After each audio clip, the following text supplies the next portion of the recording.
Bonjour, soyez les bienvenus dans Regard d'évêque pour la 4e et dernière fois, en tout cas en 2018, non seulement sur les ondes de RCF Liège, mais aussi pour vous en images.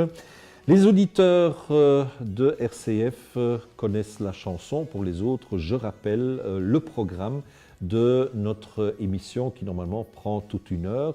Donc il y a toujours tout d'abord quelques commentaires sur l'actualité en général, puis on parle de la vie du diocèse, puis de la vie de l'Église en Belgique et dans le monde. Et la 4e partie est réservée aux questions des auditeurs.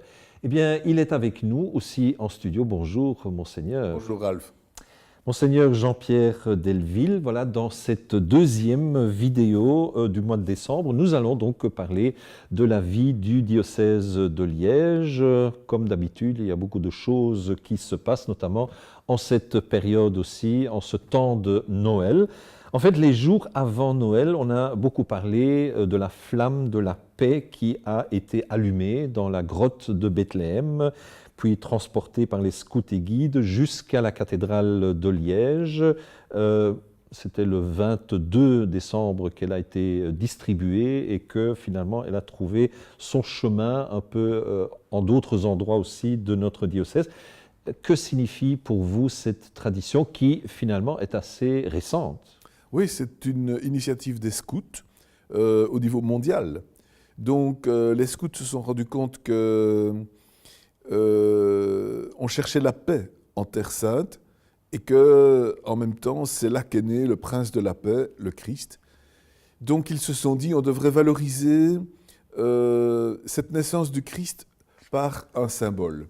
Et ce symbole, c'est une petite flamme de bougie qui est allumée à l'endroit même où le Christ est né. Donc, c'est-à-dire à l'endroit de la crèche à Bethléem, dans la basilique de la Nativité à Bethléem.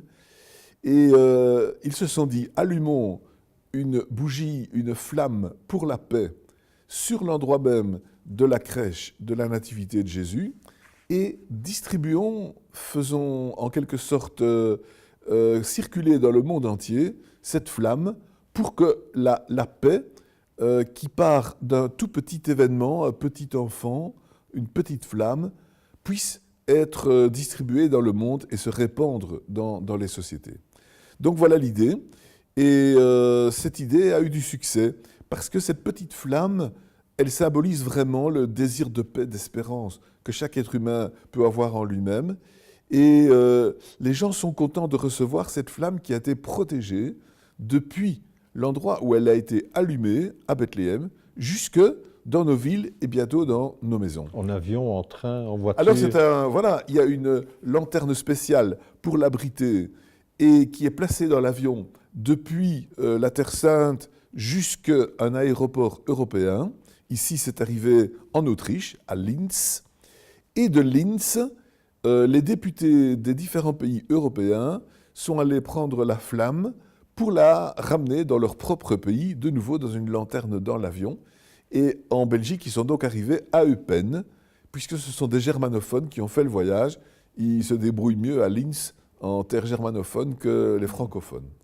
Et à Eupen, donc les scouts, les guides et d'autres groupes de jeunes de tout le pays avaient envoyé leurs délégués pour que ceux-ci ramènent la flamme dans les différentes provinces. Et dans chaque province, alors, on choisit des villes où la flamme est distribuée dans les différentes maisons. Dans le cas de Liège, c'est à partir de Liège-Ville, mais c'est aussi à partir de Verviers, de Huy, à partir de Bassange, à partir d'autres endroits encore, que la flamme va être distribuée. La lumière, un signe d'espérance. Quand on parle d'espérance, on pense peut-être à un autre sujet aussi, évidemment moins réjouissant, parce qu'il y a quelques semaines, vous avez annoncé la disparition d'un de vos prêtres. L'unité pastorale de Spa s'inquiète en fait du sort de son curé, l'abbé Floribert Kalen-Kakez, qui n'est pas revenu d'un séjour au Congo. Avez-vous des nouvelles depuis ? Non, je n'ai pas de nouvelles véritablement, sinon quelques bruits. Mais nous savons donc que l'abbé Kakez a une organisation qui s'occupe de développement et en particulier d'écoles dans le sud du Katanga, à un endroit nommé Katamba. et qu'il est allé là-bas durant le mois d'août pour faire avancer les travaux et pour surveiller un petit peu les chantiers. Nous savons qu'il est revenu alors à Lubumbashi et à Kolwezi et qu'il a célébré une messe là-bas. Et nous avons des échos un peu contradictoires, comme quoi on l'aurait encore vu fin septembre ou début octobre. Mais nous, entre-temps, nous avions déjà des grosses interrogations sur le fait de savoir s'il était vivant, parce qu'il ne donnait plus signe de vie. Donc nous avons envoyé tous les signaux possibles, soit par email, soit par téléphone, soit par l'ambassade, soit par, je dirais, connaissance, via des connaissances qui pourraient l'avoir rencontré, et également par la famille. Et nous n'avons aucune attestation de ce qu'il est vivant. Donc nous restons sur un point d'interrogation. Et bien sûr, la chose a été dite à la police, qui maintenant fait ses enquêtes de son côté, quoi. Donc nous attendons des nouvelles. Au moment où nous parlons, 2018 n'est pas encore tout à fait terminé, mais ce 1er janvier 2019, participerez-vous de nouveau à la marche pour la paix organisée par la communauté Sant'Egidio dans les rues de Liège? Oui, oui, tout à fait. Donc on fait une marche pour la paix qui commence à 16h à l'hôtel de ville, sur la place Simenon située derrière l'hôtel de ville. C'est une marche qui est organisée pour les différentes religions et convictions ici de la province de Liège. Il y aura donc des musulmans, des juifs, des chrétiens et des personnes d'autres convictions. Il y aura, je dirais, la mise en valeur des différents pays qui sont en guerre pour qu'on se souvienne d'eux. C'est une marche au flambeau, il y a des flambeaux qui sont distribués. Et elle arrivera à la place Saint-Paul. Là-bas, à la place Saint-Paul, vers 17h, il y aura quelques discours, il y aura un verre de boisson chaude qui sera servi, des gaufres, et il y aura un moment convivial. Et il y aura une prise de parole donc, de différents responsables religieux, mais aussi d'un mandataire politique, pour que la journée du Nouvel An soit marquée par cette dimension d'un engagement pour la paix.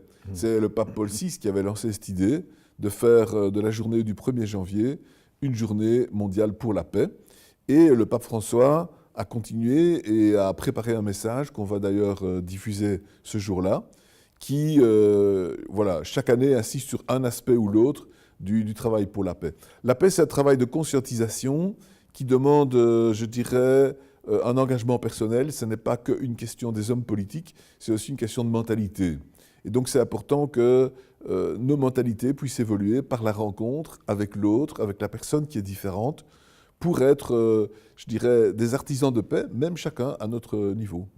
On sait bien que vous êtes fort attaché à la communauté Sant'Egidio qui existe dans d'autres pays aussi. Est-ce que cette marche pour la paix, et notamment l'engagement pour la paix, fait partie vraiment des objectifs de cette communauté? Oui, c'est vraiment un objectif fondamental, surtout depuis qu'il y a eu la rencontre des religions pour la paix en 1986. La communauté Sant'Egidio est d'abord centrée sur le service des pauvres et l'amitié avec les pauvres, et donc sur l'idée de la justice à travers le travail en faveur des pauvres et l'amitié personnelle avec les pauvres, la solidarité au fond avec les pauvres. Et donc la paix est apparue comme étant vraiment l'étape principale pour permettre aux pauvres de sortir de la pauvreté, parce qu'un pays en guerre entraîne inévitablement une énorme pauvreté. Et les pauvres sont les premières victimes de la guerre. C'est pourquoi travailler pour la paix, c'est aussi travailler en faveur des pauvres. Donc c'est pour ça que c'est très très important. Et les religions, on s'en est rendu compte à la prière des religions pour la paix à Assise en 86, peuvent faire quelque chose pour travailler pour la paix au niveau des mentalités. Et non seulement elles peuvent, mais elles doivent faire quelque chose, parce que parfois, nous le savons, certains s'inspirent d'éléments religieux pour lancer des guerres ou pour être fanatiques. Donc, les religions et leurs leaders ont tout un travail à faire pour la paix, grâce à leur autorité morale, et aussi pour bloquer le chemin à ceux qui manipuleraient la religion pour en faire autre chose qu'un instrument de paix. Donc, c'est pour ça que c'est important que les religions se mobilisent pour la paix et que, dans notre société aussi, on fasse un signe, on offre un signe pour cela, et on offre aussi une capacité de manifestation qui donne d'ailleurs à l'année nouvelle qui vient une dimension, je dirais, positive et en même temps une dimension de solidarité. On arrive déjà à la dernière question. En fait, la fin d'une année, c'est toujours l'occasion aussi de faire une petite rétrospective. On va la faire vraiment en miniature, en vous demandant simplement, est-ce qu'il y a un événement au niveau de la vie de votre diocèse en 2018 que vous avez envie de mettre en avant?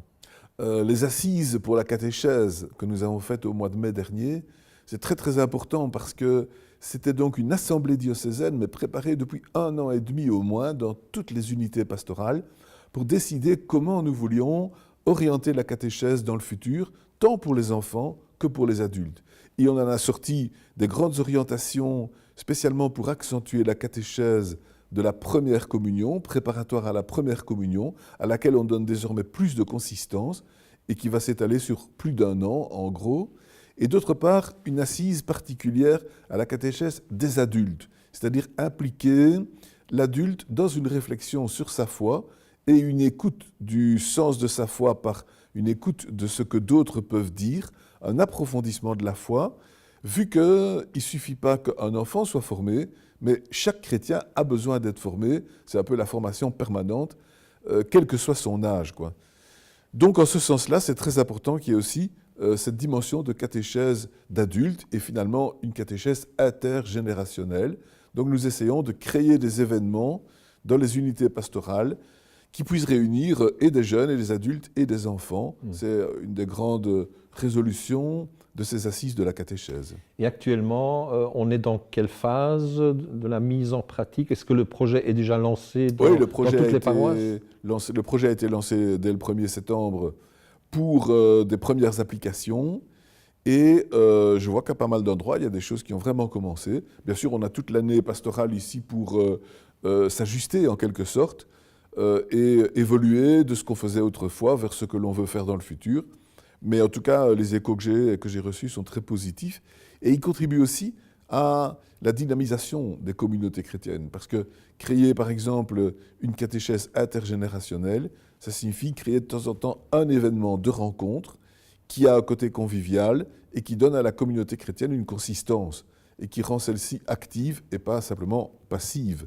Et je dirais que c'est, à ce titre-là, quelque chose de très important aussi. Ce n'est pas que la catéchèse au sens spécifique du terme, c'est aussi tout le sens même de la communauté chrétienne qui est en jeu grâce à ces assises de la catéchèse et à ces orientations nouvelles pour la catéchèse.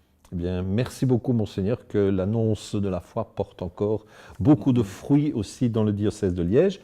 Merci à vous, chers spectateurs, pour votre intérêt. Je vous rappelle donc qu'au total, il y a 4 vidéos à regarder pour ce mois de décembre, donc comme il y a 4 chapitres aussi dans l'émission radio. Vous trouvez ces vidéos notamment sur la page Facebook de RCF, sur le site du diocèse de Liège et aussi sur YouTube. N'hésitez pas à nous signaler vos réactions, vos suggestions, vos questions. Vous pouvez aussi nous liker, nous partager via Facebook. Alors, une seule adresse mail, communication@évêchedeliège.be. Un numéro de téléphone, le 04 223 15 26, 04 223 15 26 pendant les heures de bureau. Il ne me reste plus qu'à vous dire au revoir, à bientôt, en images ou sur les ondes de RCF et surtout, en cette fin d'année 2018, début 2019, je vous souhaite une excellente année 2019.